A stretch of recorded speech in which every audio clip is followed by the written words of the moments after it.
তো বন্ধুরা, আমি ফিরে এলাম এই কারণে যে আমি তোমাদের সাথে আবার পরে অন্য কোনো ভিডিও শেয়ার করব, কিন্তু এটা না শেয়ার করে পারছি না। তোমরা কারা কারা এভাবে ঘুমাও আমাকে কমেন্ট করে জানাবে। দেখ, আমার ছেলেকে ডেকে গেছে, স্কুল যাবে, তাই ওর ঘুমটা কিছুটা ভেঙেছে, তাই ভেঙেছে বলে তো এইভাবে শুয়ে রয়েছে।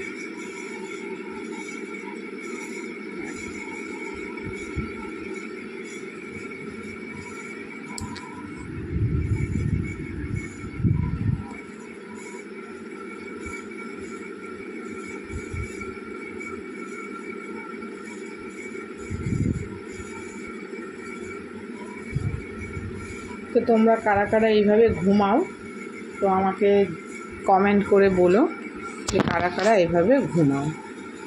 তো ভিডিওটা ভালো লাগলে অবশ্যই লাইক কমেন্ট শেয়ার করো, আর নতুন বন্ধুরা সাবস্ক্রাইব করো, এবং তোমরা ভালো থেকো, সুস্থ থেকো এই কামনা করি সব সময় আমি।